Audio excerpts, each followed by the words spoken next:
शिव किसको कहते हैं?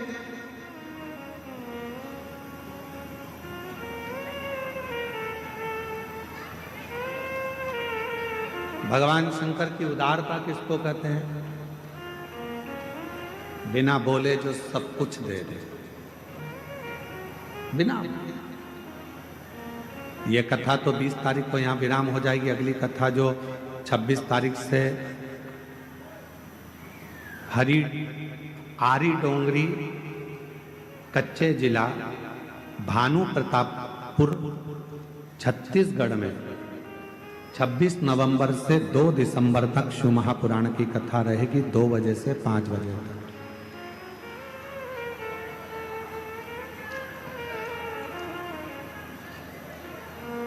जोहार झारखंड।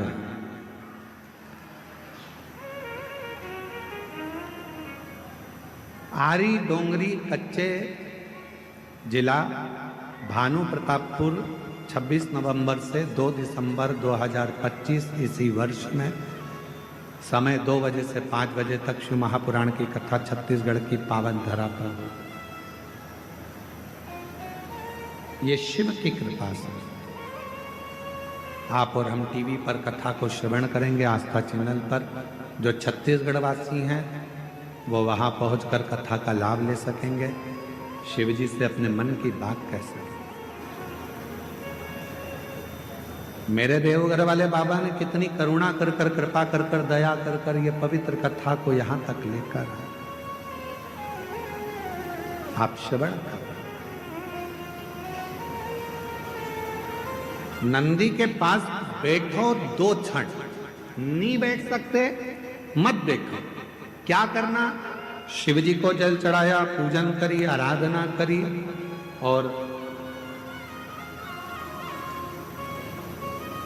नंदी के पास आकर बैठे भी नहीं तो खड़े रहे, बैठे भी नहीं तो खड़े रहे, खड़े।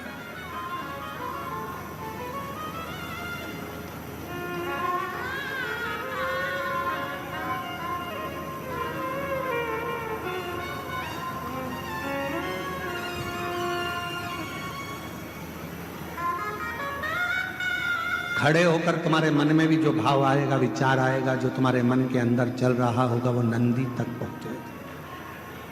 शिवलिंग और नंदी के बीच में एक सूत्र बनता है, वो सूत्र पत्थर में दब जाता है क्योंकि प्राण प्रतिष्ठा के समय पर उसको दबाया जाता है, बांधा।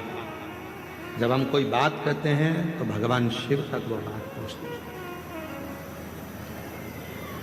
शिव तक।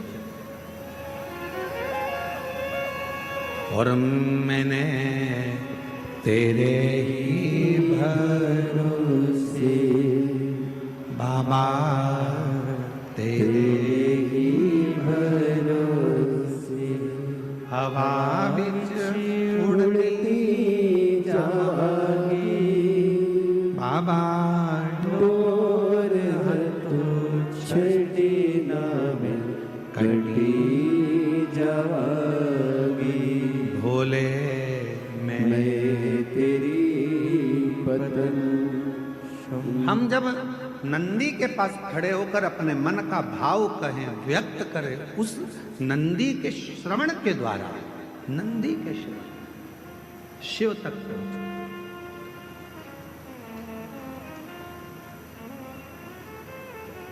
शंकर भगवान तक वो बात पहुंच जाती।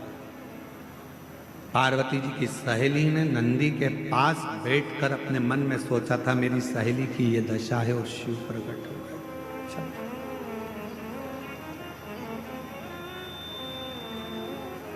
कितने लोग हैं जो मंदिर में जाकर झाड़ू लगाते हैं, कभी कभी पोछा लगा देते हैं, कभी कभी दिया उठाकर रख देते हैं। आप सब करते हो, धन्यवाद, आपको प्रणाम। मैं नमन करता हूं आपकी भक्ति को, आपकी श्रद्धा को, आपके विश्वास करो। कभी कभी कोई व्यक्ति ऐसा होता है जो तुमको तनख्वाह नहीं देता है, पर तुम उसका काम करते रहते हो, काम करते रहते हो, काम करते रहते हो, तो वो कुछ ना कुछ तुमको दे ही देता। खाने का देगा, पीने का देगा, कुछ भी देगा, पर देगा।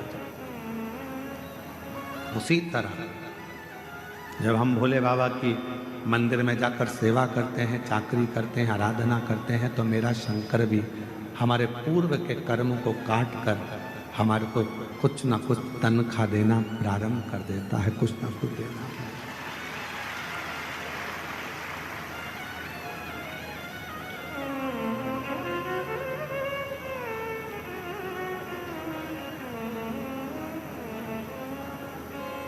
जब तुम्हारी जिंदगी में ऐसा लगने लगे कि भगवान शंकर के मैं मंदिर नहीं गई हूं, आज मेरी मंदिर में नहीं गई हूं, तो मेरा मन नहीं लग रहा। जिस दिन तुमको ऐसा लगने लगे कि बहुत दिन से मैंने शिव पुराण की कथा नहीं सुनी है, तो मेरा मन नहीं लग रहा। कभी तुम्हारा मन करे और तुम्हारे मोबाइल पर शिव पुराण की कथा नहीं दिखे तो मन नहीं लग रहा। जब तक मैं शंकर के मंदिर नहीं जाती हूँ मन नहीं लगता है। सीहोर वाले महाराज को जब तक सुनती नहीं हूँ, शिव पुराण की कथा नहीं सुनती हूँ, मन नहीं लगता है। जब तक श्री शिवाय नमस्तुभ्यम एकाध बार नहीं बोल लेती मेरे को अच्छा नहीं लगता है। समझ लेना कि मेरा बाबा तुम्हारे दिल में प्रवेश कर गया है और बाबा ने तुम्हारा हाथ पकड़ना प्रारंभ।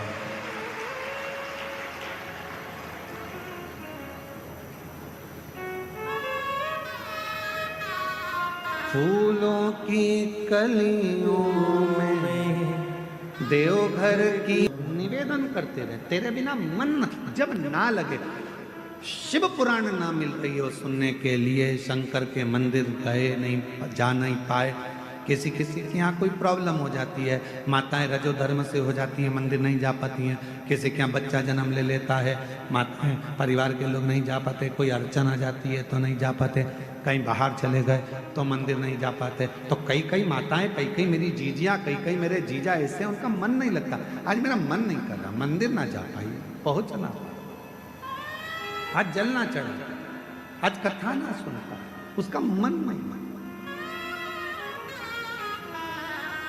प्रतिदिन जाती है और प्रतिदिन प्रार्थना करती है तो उसका मन शिव में लगा रहता।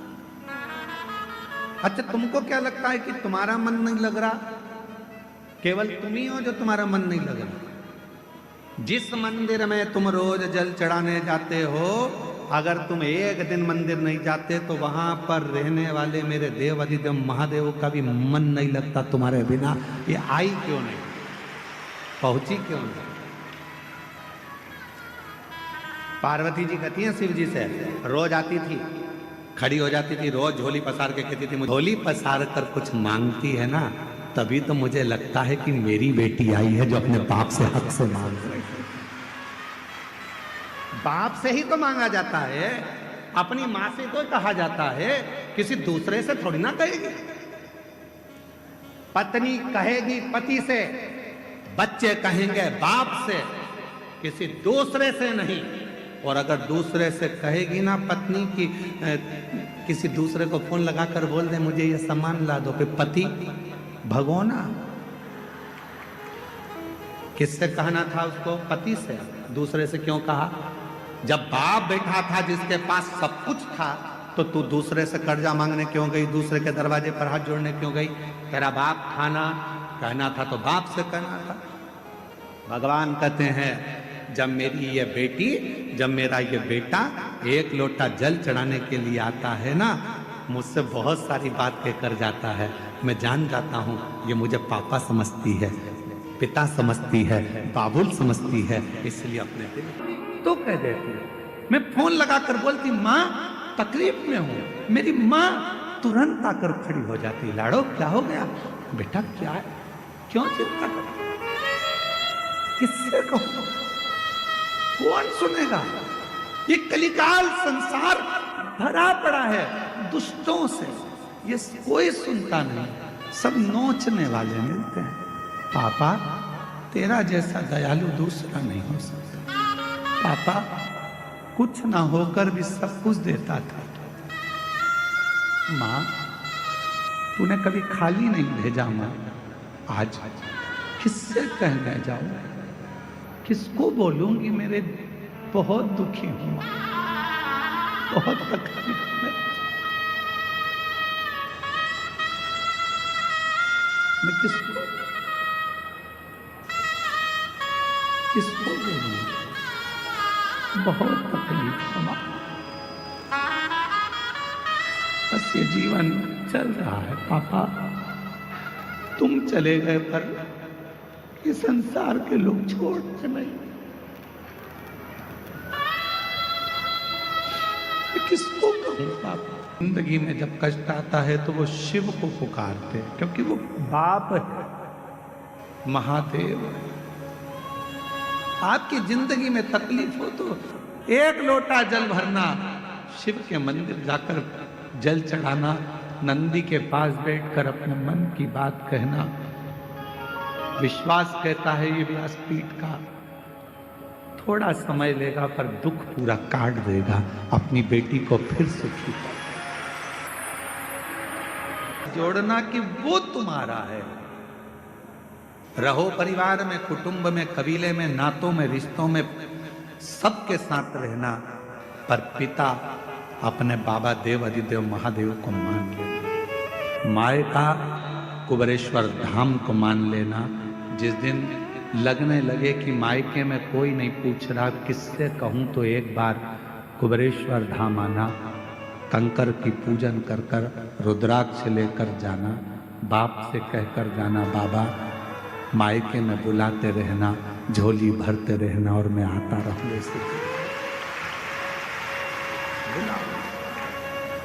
उससे संबंध बनाओ, रिश्ता एक पिता का बेटी से होता है, पिता का बेटे से होता है, वो संबंध बनाओ।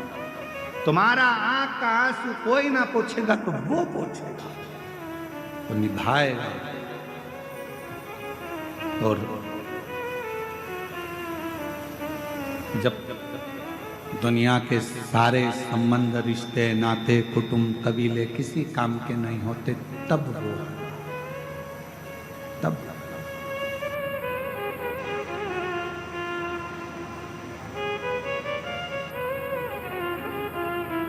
और जब वो आता है तो फिर खाली छोड़ता नहीं है, खाली भेजता नहीं। पार्वती जी ने चीख कर आवाज लगाई, ब्रह्मदेव भगवान विष्णु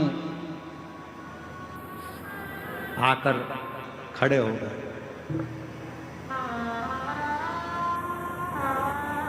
ब्रह्मदेव और भगवान विष्णु आकर खड़े हो गए।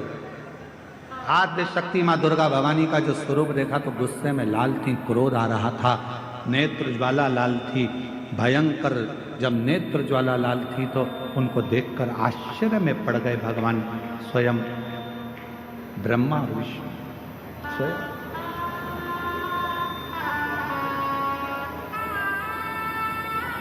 मां क्या बात है, क्या हुआ मां? आज आप बहुत क्रोध में दिख रही हो मां, आज आप बहुत गुस्से में दिख रही हो मां।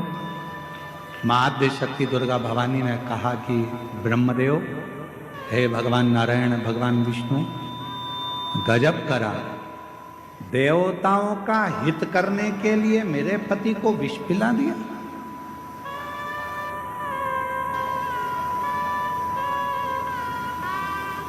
देवताओं का हित करना था तो मेरे पति को विष। भगवान नारायण ने, भगवान ब्रह्मा जी ने मां आद्य शक्ति दुर्गा भवानी के हाथ जोड़ा, निवेदन, मां 33 कोटि देवताओं में कोई देवता ऐसा नहीं है कि इस विष को पचा सकता।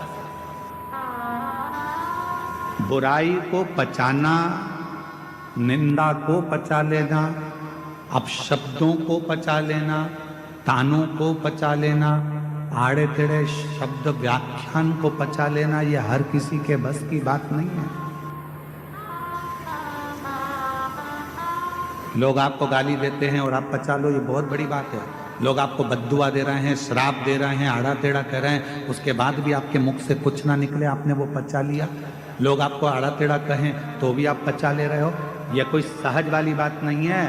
दुनिया के ताने, गाली, अपशब्द, आड़े टेढ़े वचन वही पचा सकता है जिसके दिल में और जिसके दिमाग में स्वयं शिव समाया होता है। भगवान शंकर होंगे तो पचा पाए। पत्नी ने कुछ किया, पचा गया। परिवार वालों ने कुछ किया, पचा गया। कोई ना कुछ बोला, बचा गया। घर के लोग कहते रहे ये तो हमारी तो सुनते ही नहीं है, ना जाने इनको क्या पड़ा रहता है, सबसे हेत बनाकर चलते हैं, सब लूटे जा रहे हैं, सब लिए जा रहे, सब ऐसा किए जा रहे, इसके बाद भी इनके मुख से आवाज नहीं निकलता। अरे भाई, शिव कथा कहती है, भगवान शंकर का सुंदर कथा वर्णन करती है, कुएं में से लोटा भरकर पानी लोग निकालते रहेंगे तो उस कुएं में नया जल भी बाबा की कृपा से आता ही रहेगा। प्राप्त क्या उसने तुमको गाली दे दी, उसने तुमको अपशब्द कह दिया, उसने आड़ा टेढ़ा कह दिया, उसने ऐसा बोल दिया, उसने तुमको श्राप दे दिया, उसने तुमको बद्दुआ दे दी और तुमने पलट कर जवाब नहीं दिया। अरे भाई, जवाब देना होता तो मेरे महादेव के सामने विष का कटोरा आया और मेरे बाबा चाहते तो विष के कटोरे को वापिस कर देते कि तुम पियो देवताओं, जब अमृत पी रहे हो तो विष भी पियो। पर मेरे बाबा ने अमृत की चाह नहीं रखी, विष पी गए। इसीलिए शायद सारे देवता देवता कहलाते हैं और मेरा देव महादेव कहलाता। विष पी गए इसलिए देव महादेव हो गए। दूसरों के शब्दों को, अपशब्दों को, आड़ा टेढ़ा वचन को, कुछ भी बोलने वालों को सुनते जाओ, सुनते भटकने वाले भटकते रहेंगे, कहने वाले कहते।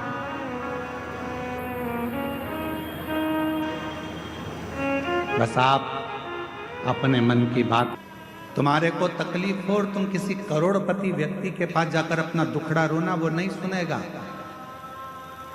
पैसे वाले व्यक्ति के पास जाकर दुखड़ा रोना वो नहीं सुनेगा। धनपति के पास जाकर दुखड़ा रोना नहीं सुनेगा। जो तुम्हारे लेवल का होगा, तुम जिस भाव के हो, तुम साधारण हो और वो भी अगर साधारण होगा तो तेरे दुख में उसकी भी आंख से आंसू बहता रहेगा। मेरा शिव है ऐसा, वो बैकुंठ में नहीं रहता, वो ब्रह्मलोक में नहीं रहता, वो इंद्रलोक में नहीं रहता। मेरा शंकर भगवान पत्थर पर बैठता है, क्योंकि पत्थर पृथ्वी पर होता है। पृथ्वी का देवता है वो, देवादित्य महादेव है वो। आपके साथ रहता है, आपके बीच में रहता है। जैसा आपका टूटा हुआ झोपड़ा है, वैसे ही उसकी टूटी हुई झोपड़ी, टूटा हुआ घर है, उसका भी एक गुफा है। जैसे आपके बच्चे हैं वैसे उसके भी बच्चे। जैसे आपकी जिंदगी में से जाकर कहूं, अगर दूसरे से कहूंगा वो हंसेगा, दूसरे से बोलूंगा हंसेगा। मेरे घर की बात मैं दुनिया में जाकर कहूंगा, लोग ताने कसेंगे। पहले तो खूब मंदिर जाती थी, पहले तो खूब कथा में जाती थी, अब किसके पास जाएगी, लोग कहेंगे। इसलिए मैं किससे कहूंगी। कई बहनें मेरी ऐसी हैं, कई मेरी जीजियां ऐसी हैं, कई मेरी बेटियां ऐसी हैं, शादी हो गई, पिताजी नहीं है, चले गए, कोई नहीं पूछता। कई ऐसी हैं जिनका मां भी चली गई, किससे कहेगी वो जाके। मायका मां से होता है, मायका बाप से होता है। जब बाप ही नहीं है, मां भी नहीं है, किससे कहे, किससे बोलेगा। भाई सुनता नहीं, भाभी सुनती नहीं, हंसी में टाल देते हैं, रिश्तेदार सब ऐसे ही टाल देते हैं, तो किससे कहूं। तब आखिरी में कहा कि वो कुबेरेश्वर धाम का जो कुबेर भंडारी है वो मेरा बाप है, उससे जाकर अपने दिल की बात कहकर आ जा।